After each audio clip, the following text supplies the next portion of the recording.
Welcome to our new segment of the K&D podcast series called the K&D Extras.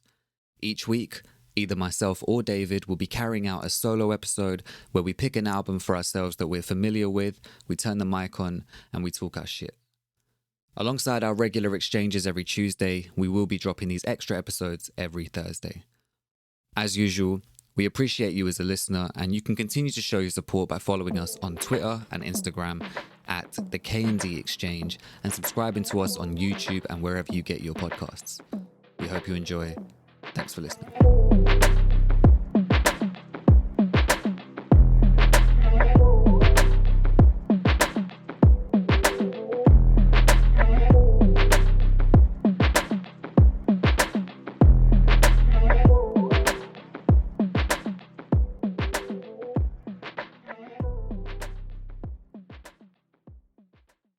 Hello and welcome back to the K&D Extra, the show where each one of the hosts will go through an album individually. So you get to spend some, quality time with just one of us.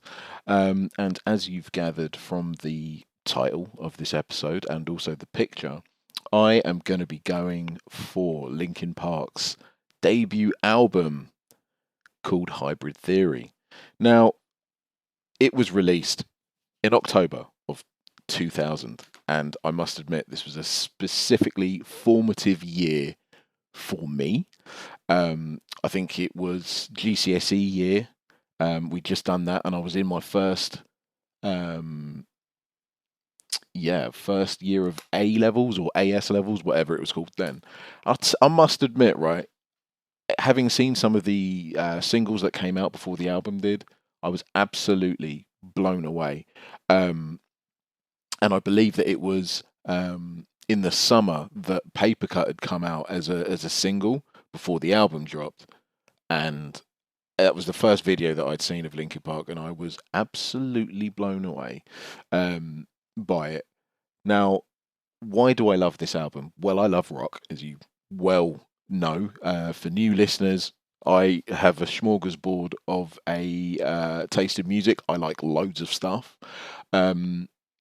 But I love rock, I love rap and hip hop, and I love experimental stuff. I think the beauty in music is the ability to fuse different genres that you wouldn't necessarily think blend together. So I gave KD an album not too long ago by a band called Skindred because they mixed rock, reggae, and punk together. And it's a weird mix, and you kind of had to be there back in '04 to sort of really get it, and I don't think it's aged as well as I kind of wanted it to, but it is one of those things that is really, it's something that I really, really enjoy, and Linkin Park are definitely in that vein.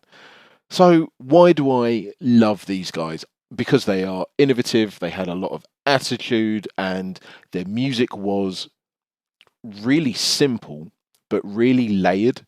There was a lot going on in each and every song, and I think the lyricism, the contradiction between dark and light tones, the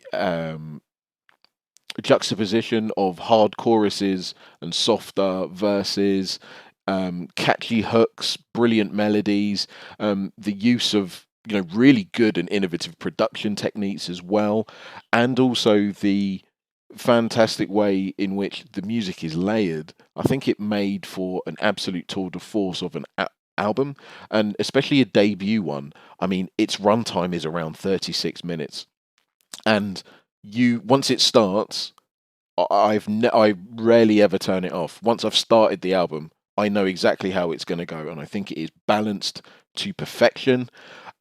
It's got songs that complement each other. There's a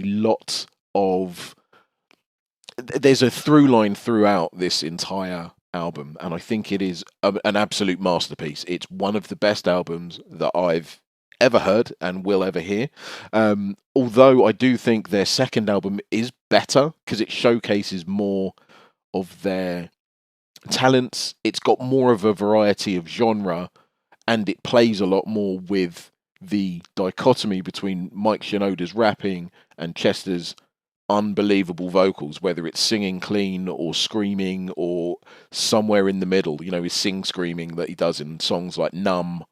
Um, and I think that the second album is better, maybe stylistically, but as an overall debut album, there is not many rock albums. In fact, there are not many albums in general that can do what Hybrid Theory did. Now, I must admit, I am a Linkin Park super fan, and it's taken me a good number of years to really realize why did they go in the direction musically that they did. So what I mean by that is this album came out and it was, wow, Linkin Park do what Linkin Park do. And then the second album, Meteora, came out and it was more of, so it's a continuation, but it is a growth as well. There's more expanse in the music. It's kind of, some of it is more stadium rock, but then you get to their third album, Minutes to Midnight, and it's a completely different shift. Now, I do believe that prior to this album, Linkin Park were known as Hybrid Theory, and before that, known as Zero.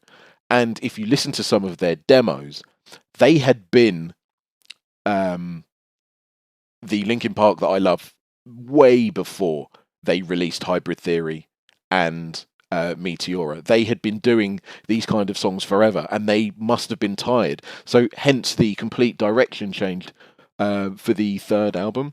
And that's something that I've learned to respect over time. Whereas at the time, I remember when Minutes to Midnight came out, I think they had a track on the 2006 or 2007 Transformers movie. And it's called What I've Done, I believe, or something like that. I can't remember. But I dislike it. I dislike it even now. I hated it at the time. And I thought to myself, oh my goodness, like what's happened to Linkin Park? They've sold out. But not really realising, well, the Linkin Park that I really like, the Meteora and Hybrid Theory albums, they'd been that for years. So it's about time that they grew into something else. Also, Chester I think he had like stomach issues or hernia issues or something horrible, and he couldn't perform or scream or sing in the same way anymore. So he had to kind of change it up anyway because he was physically suffering. But anyway, enough preamble. This album is fan-freaking-tastic.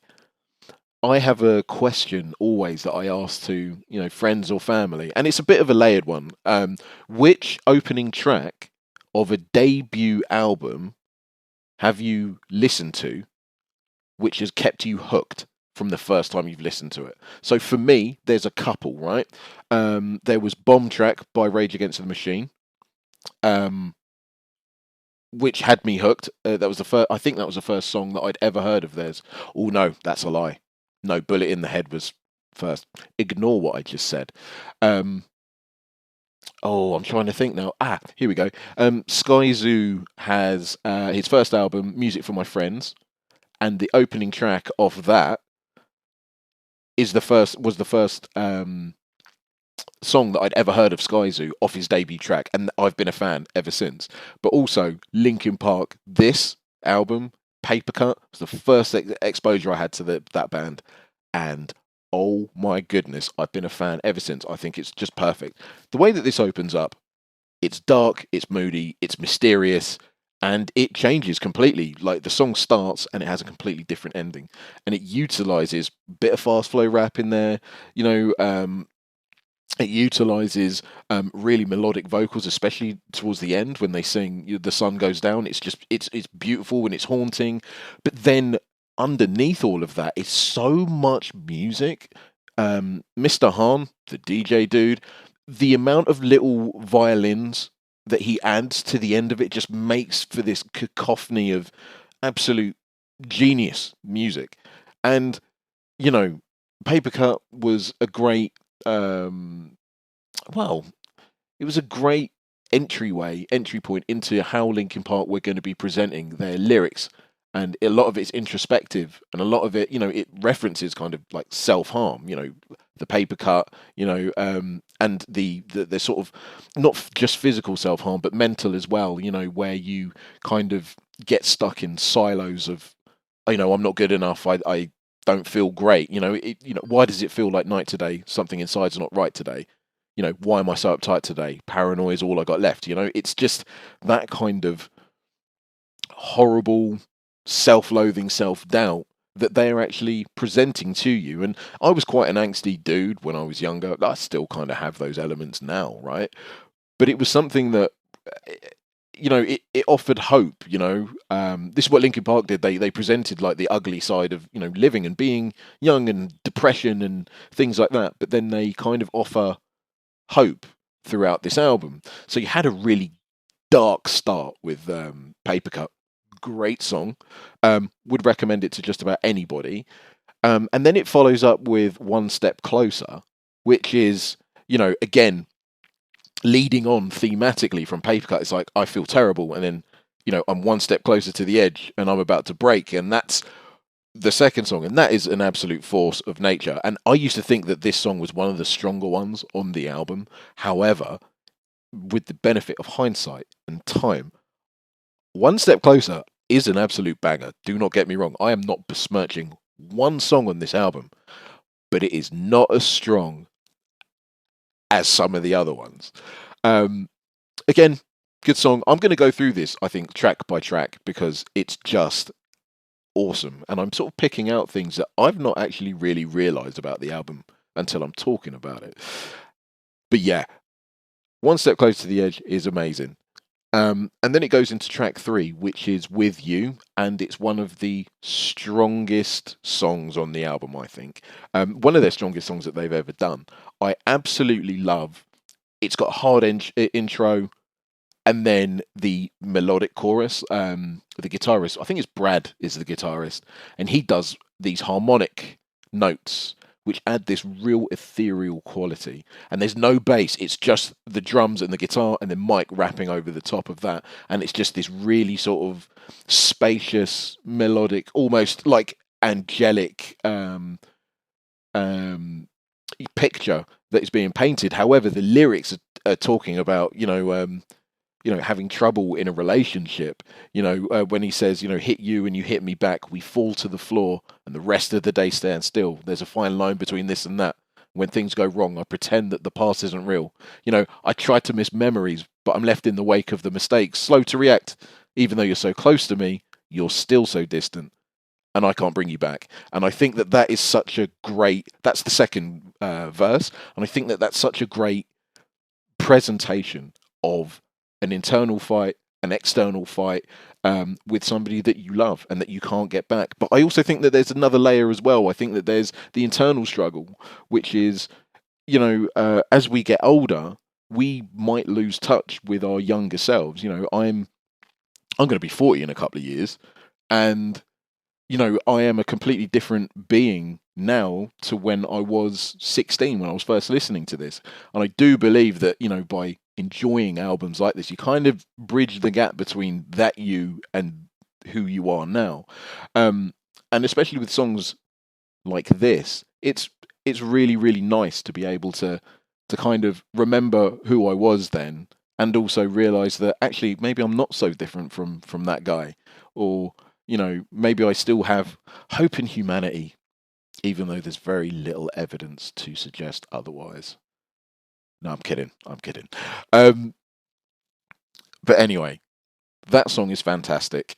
And then it goes into Points of Authority. And I must admit, Points of Authority is, again, very, very strong song on this one. One of the things that I love about it is the way that it starts, because there's so much going on at the beginning. It's got that really weird sound that Mr. Hahn is doing, which permeates throughout all of the song, basically. And what I absolutely love is that Mike is making like these sounds, like Mike is making like vocal sounds, and so is Chester, and they're kind of counting in like the drums, and it's really awesome when the guitar starts. Mike and Chester stop their little notes and that, and then Mike comes back in with the verse, forfeit the game before somebody else takes you out of the frame, blah blah blah blah blah.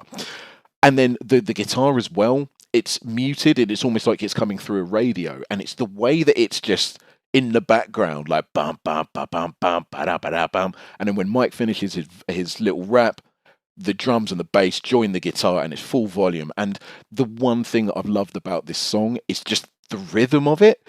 I've not really heard a song with that kind of bouncy rhythm. It's slow, it's deliberate, it's just on point, it's driving, it's primal, it's really something. And again, the layers of it is just fantastic. Like on the snare, it's got some kind of like effect on it, like where it's a lot. It sounds like a bat hitting a like a beer drum or something, like a metal bat hitting that. It's got that kind of metallic sound. But then also, Mr. Hahn has these like really weird, like echoey effects that come in as well, and it just adds to this like this beat. It's like an aural assault, and it's just what a wonderful, wonderful flipping song. It's just massive. It's absolutely massive, and one of my favourite things about it is I can play it, and it is so simple to play. It's one of the most simple songs I've ever heard to play, and it is just an absolute joy to listen to. And check this out, everybody. I am talking. I don't have any phone with me.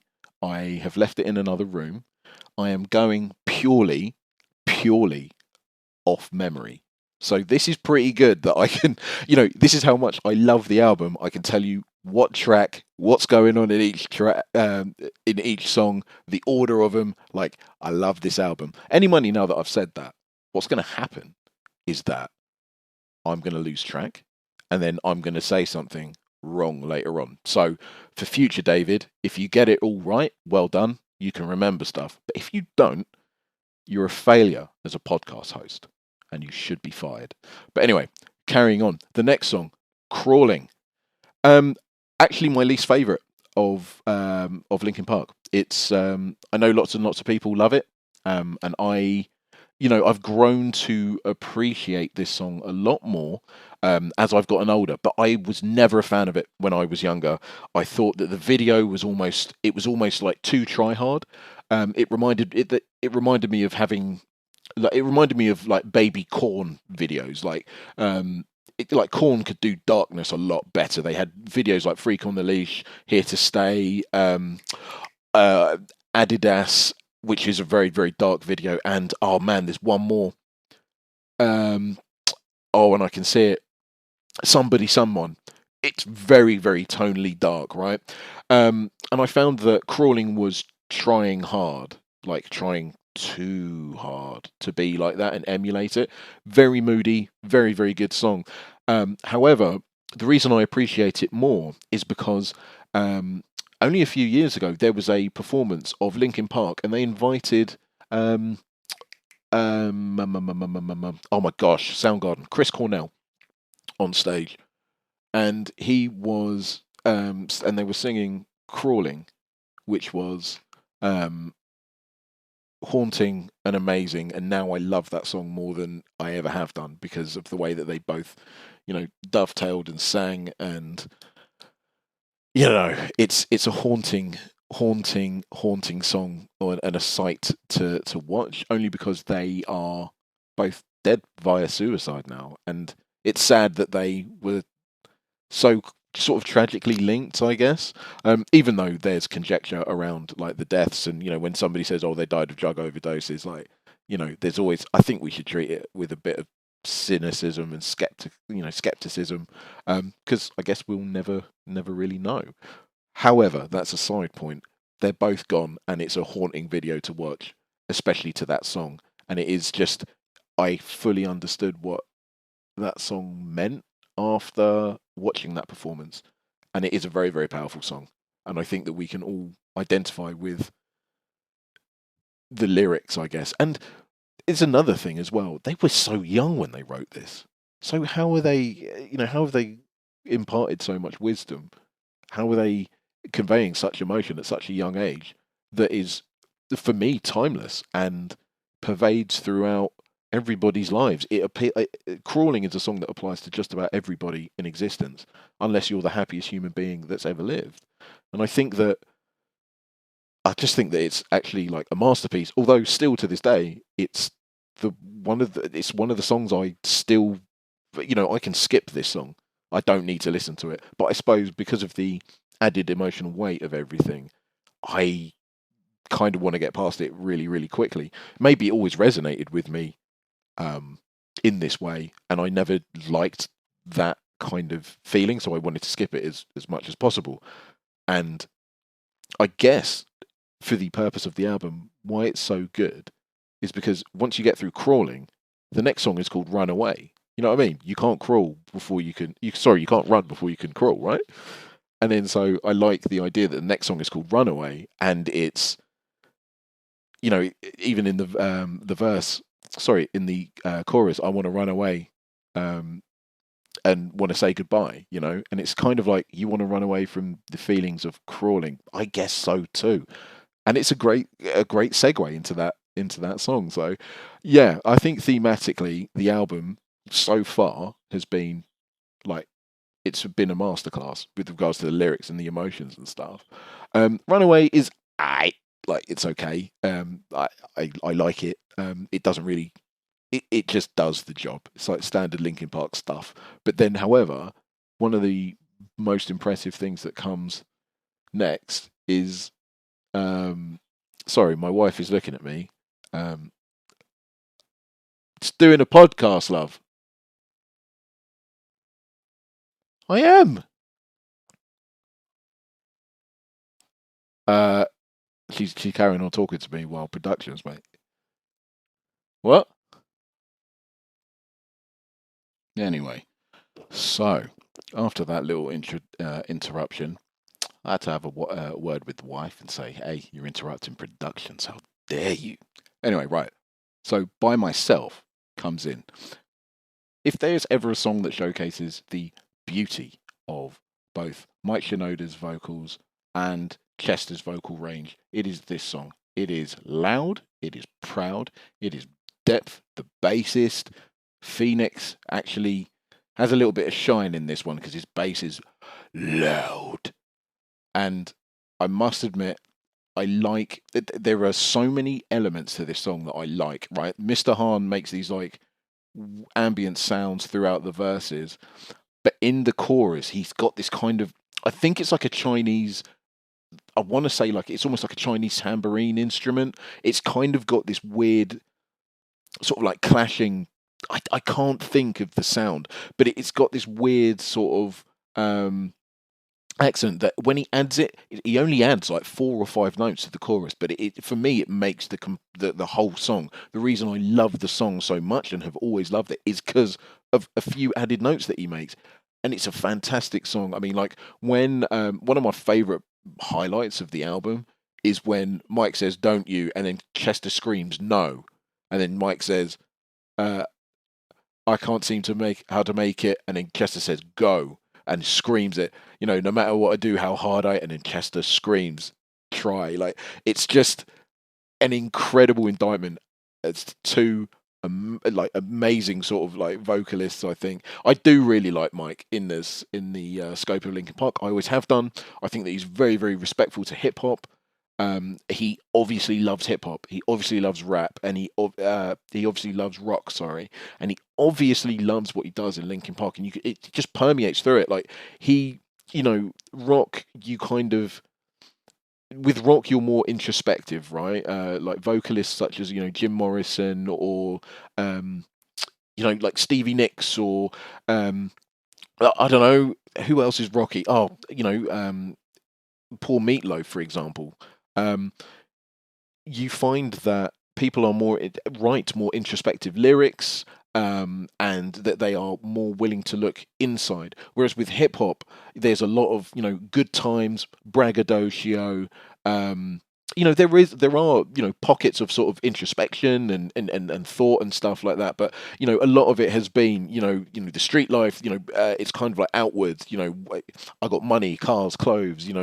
Bitches and hoes. And I do like the fact that Mike has taken his love for hip hop and he has made a conscious effort to get in line with Chester's vocals and how he was feeling, and actually write lyrics and raps and rhymes that complement the overall vocal tone of Linkin Park, and I think that it's a wonderful gift that he has to be able to do that. And so I've always respected him, and I've always thought that as a person, he's just cool as fuck. Like, it'd be cool to hang out with him because he can do a lot. Like, he obviously writes a lot of music. He plays like 2 or 3 different instruments. He's an all right rapper. He's an okay singer, but he's a producer as well. So he's somebody that has got a lot of like clout as well. Like, he's rapped with Busta Rhymes. He's rapped with Jay-Z. He's rapped with Black Thought. Like, you're not swag if you've rapped with those guys. And yeah. Anyway, moving on. I must admit, this is one of the better tracks on the album. Again, in the end, a wonderful song, and it kind of plays into my inner nihilism, I think, as a human being. So I've always had, experiences in my life and things like that have led me to kind of realize the futility in quite a lot of things that other people deem normal. So, for example, the pursuit of money, or wanting the latest clothes and the latest like gadgets and things like that. I find it really kind of pointless, in the sense that, when we pass on and go to the next life, we are not going to be able to take any of that with us. The only thing that we are going to take with us is the fact that we have felt love, and the fact that we've made memories and affected the lives of people positively. And I think that in the end, sort of plays into that inner nihilism, in the sense that nothing really does matter. I'd say physically, right? So the stuff that you can get, the stuff that you can see, that's not really the stuff that matters. What matters are the intangibles, the things that you don't necessarily see the ripple effects of your good deed. Say if you lent somebody, somebody's not got enough bus fare money or something. You give them a couple of quid and you're like, there you go. You don't know what that meant to them. They might have been going off to the hospital to see their dying relative who, because you gave them that money, they were able to see them at that, that last minute. You might have made somebody really, really eternally happy. You never know about that. And I do think that in the end, when Linkin Park are singing about it and rapping about it, it's just one of those things that always sort of brings that home. That's my view and my take on the song, and that's how it resonated with me. However, I can totally see why Linkin Park, especially with their darker tone, could just be, I don't know, could be leaning down the more nihilistic path of nothing really matters. Like, time's just going to go on and we will crumble into dust in the future. Like, they might not believe in, say, God or another dimension or an afterlife or anything like that, or reincarnation. I think that they sort of lean towards that in this song. And also, it's not just about time, it's just about, like, I think, relationships throughout your life. So, for example, when Chester sings, like, I put my trust in you, pushed as far as I could go, and there's only one thing that you should know. I tried so hard and got so far, but in the end, it doesn't really matter. I think that it's not just talking about the futility of some stuff in life.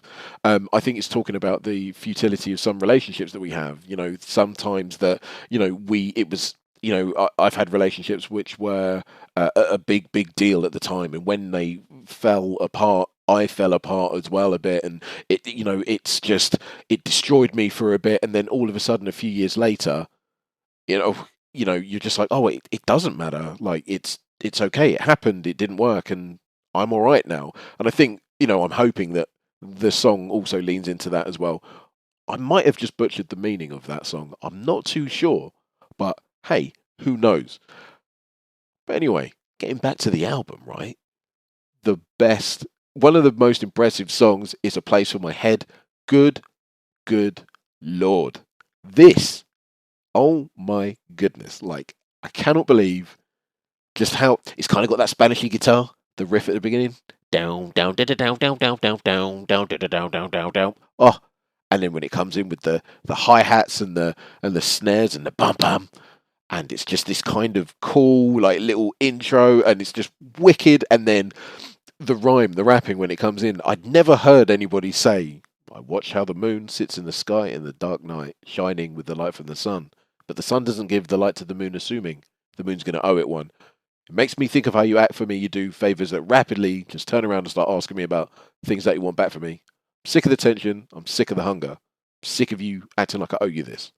Find another place to feed your greed while I find a place to rest. Oh my goodness. It's one of my favorite rap lyrics ever. I absolutely love it. It takes a celestial event, it then boils it down to, hey, hang on a minute, if you do something for me, you think that I owe you something, you're not doing something out of the kindness of your heart. You know, I love the lines as well. I'm sick of the tension, I'm sick of the hunger.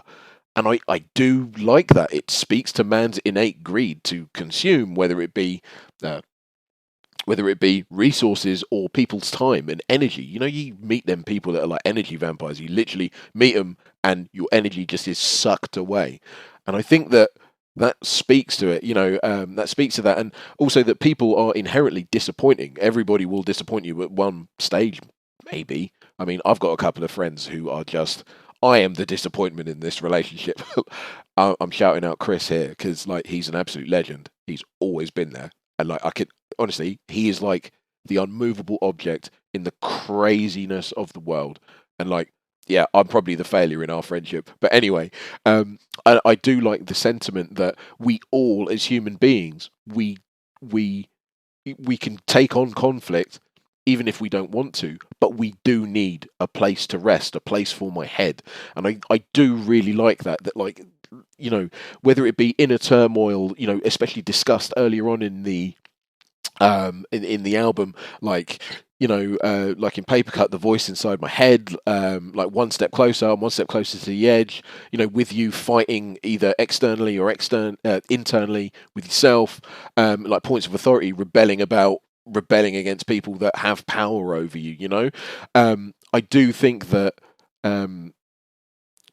you do need a place for your head after dealing with all of that. And some people deal with, all of the, angst and issues presented throughout this album. They do, deal with all of that in a single day. And you do need track 9. You need a place for your head. And I do really enjoy this song. It's just, I mean, it's the sentiment, especially when Chester says, "You try to take the best of me, go away." And it's just so primal. Like, we've all had days where you kind of just want to look to a person that is giving you ish and issues and crap, and you just want to literally cup their face in your hands and then just scream at them, "Go away." I think we all want to do that, This song is just amazing. And what I love about it as well is that the end, when it says, when Mike says, "I'm so sick of the tension, sick of the hunger, sick of you acting like I owe you this, find another place to feed your greed while I find a place to rest." And there's this sound, and it's like, and it drops right into the next song, which is Forgotten. And this again showcases the vocal dexterity of both Mike and Chester, when it's like from the top to the bottom, bottom to the top, I stop. And it's the way that they just like yin and yang over this track, and especially the chorus as well. I mean, I love this song. And it's just a fantastic song. I'm not going to go into it. It's just a banger, okay? I'm not going to go into it because I'm too excited to go into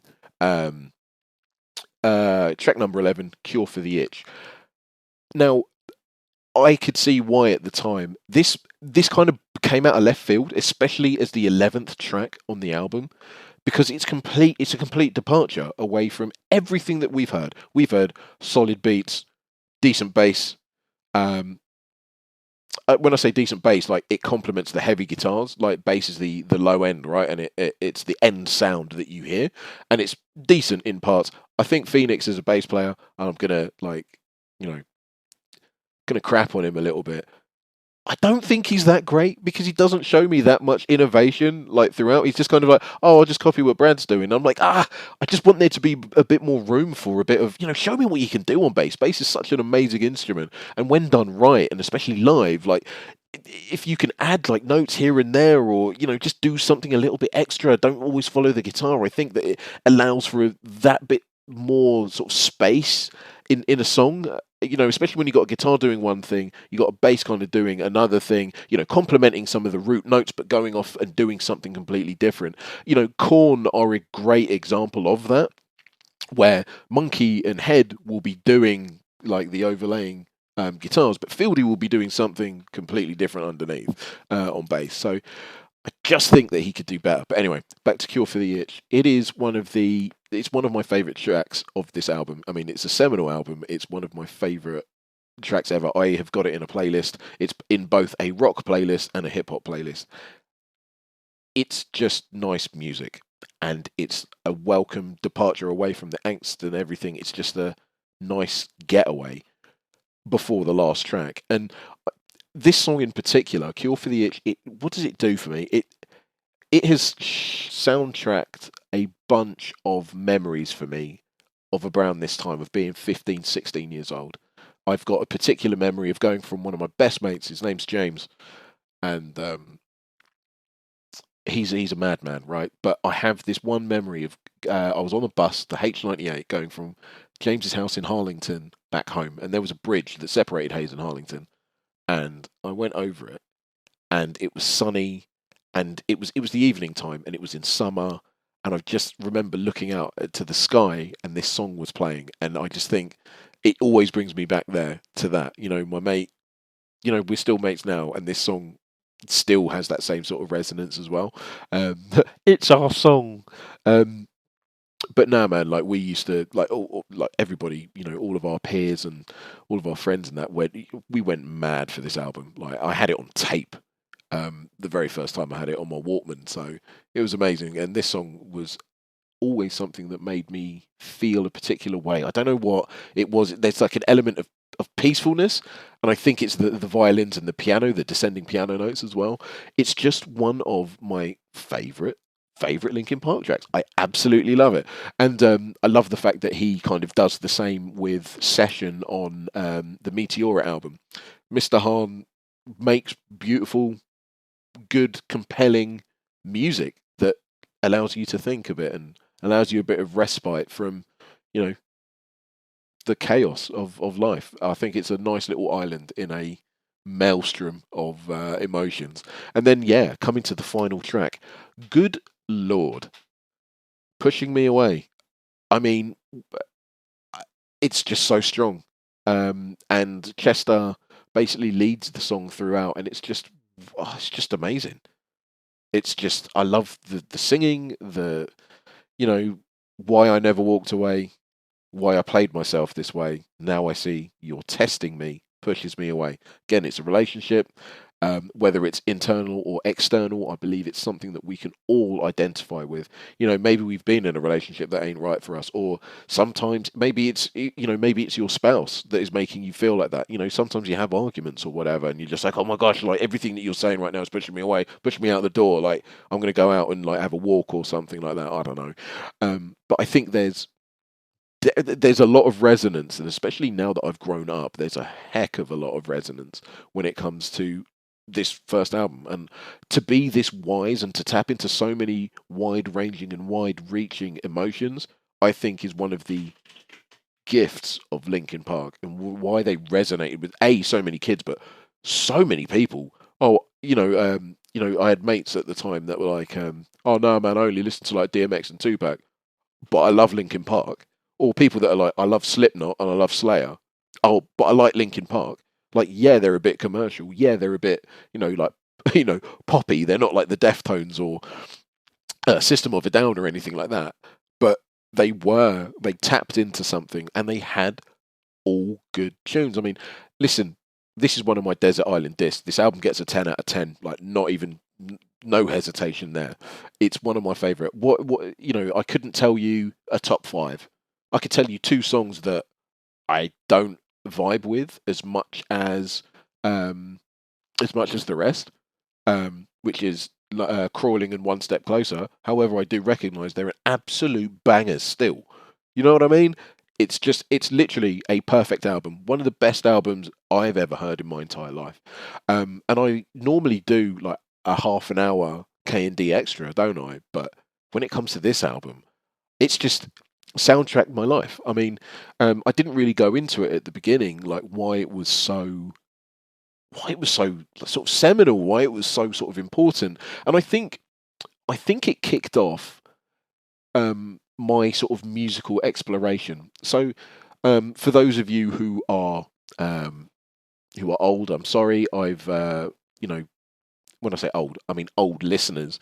Um, I'm sorry, but you're going to have to hear it again. But when I first started really getting into music, I only really looked for Nas, Tupac, and DMX, right? So this is 97, 98. I was only really I was about 13, 14 then, right? When I was really going into music, and I'd obviously heard a lot of music that I'd liked. So, like with Jamiroquai or UB40, Michael Jackson, Prince, things like that. I'd heard other staple albums in my household. But when I was actively seeking music, I have a lot of love for bands like Linkin Park because they just exploded my brain. And also, we had MTV Base for like the hip hop and the R&B and stuff. But then you had MTV2, which back in the day was really good. I mean, I was introduced to Zero 07, Aphex Twin, Ronnie Size. Oh my goodness me! System of a Down, Sum 41 because they were fun. Rage Against the Machine. Reintroduced to Korn. Like I didn't realize, when I was watching MTV2, I was like, oh my gosh, they've done so many videos. I'd only heard the music. Yeah, System of a Down, Slipknot. Oh my goodness, so many bands. Skindred. NERD. Kelis was considered alternative. She was on MTV2 like quite a lot. So all of a sudden, I'm watching this channel and my mind is blown. You know what I mean? Limp Bizkit's out there. Mudvayne are doing bits. And my poor parents must have thought, what is going on with our son? Because he's listening to everything. And Linkin Park really, for me, stood out from the crowd because they were completely different in an age where music was so different. Name me a band that sounds like System of a Down. Name me a band that sounds like Slipknot. Name me a band that sounds like Rage Against the Machine. Like they were innovators. And Linkin Park I place them highly. They were innovative and raw and like had this kind of, they were sort of this grungy aesthetic, but then it was like hip hop as well. And then you could hear elements of like these weird sort of oriental instruments laced throughout, and especially in the second album. But it's just a smorgasbord of music that just happened to be blended together properly, that worked, and it was beautiful. And I think that it was I think that this album in particular capped off a really formative time for me musically, because it was unlike anything I'd ever heard, and it made me feel like everything was possible. It made me feel really good that, like, hang on a minute, I'm being seen. Like how I feel, I haven't been able to vocalize it, but yet you're telling me how I feel through the album, and I'm like, oh my goodness, like I've never been able to put words to certain emotions, or I wasn't old enough to, or mature enough to see things for what they were. Like I kind of had to be shown the door, to some inner emotions. It was just amazing. And like when I look back at it, it's soundtracked so much. I got memories of going out, like like picnics with friends and stuff like that, like listening to this album. Results day for GCSEs, A levels, things like that, like being in the sixth form common room, listening to Linkin Park and Limp Bizkit and stuff like that, and like everybody. It was such a varied time for music that we had it all. Like it felt like we had it all, and this album for me encapsulates that, and I will always love it forever. And 43 minutes in, I am going to wrap this up because you know what?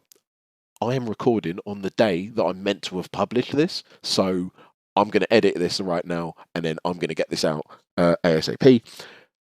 If you are still with me with this rant, thank you so much, and I will see you very, very soon. Basically, I hope you and your family are well. Whoever's listening to this, I hope everything's cool. And if it's not, like, reach out. We're on the socials. And peace out, peace and love. Peace.